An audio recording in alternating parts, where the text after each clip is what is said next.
Hello बच्चों, the question says find the sum of 25 terms of AP √2, 2 √2, 3 √2, 4 √2, and so on. So यहाँ पे मुझे AP given है and उसके 25 टर्म्स का सम चाहिए।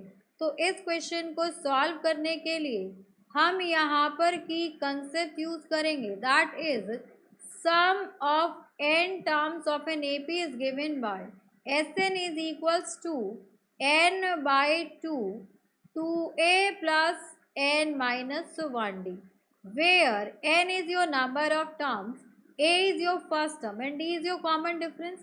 अब यहाँ पर AP के टर्म्स गिवन है आपको √2, 2 √2, then 3 √2 and comma so on.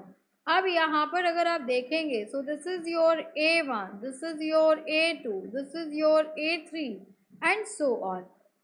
So first term A is equals to A1 is equals to √2 and common difference D is equals to A2 minus A1.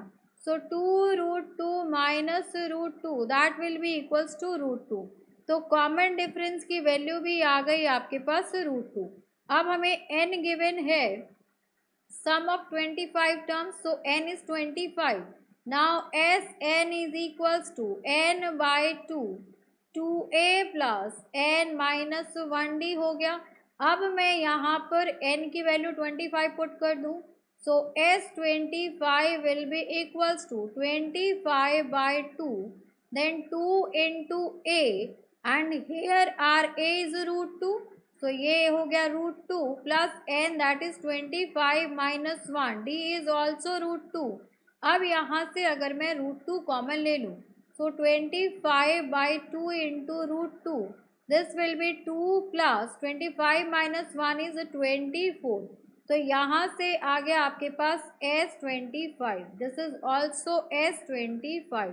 so S25 will be 25 by 2 into √2 and this will be 26। अब 26 है तो 2 से divide हो जाएगा, तो यहाँ से आ गया आपके पास, डिवाइड कर दे, so 2 1 2, 2 3 6। So S25 will be equals to 25 को 13 से मल्टीप्लाई कर दें, सो ये हो जाएगा 65, यहाँ पर 6 आ गया, देन ये हो गया 13 2 26, so this will be 32 325 √2। So for this question sum of 25 terms will be 325 √2, which is our required answer। Hope you understood it very well. Thank you so much. Best of luck.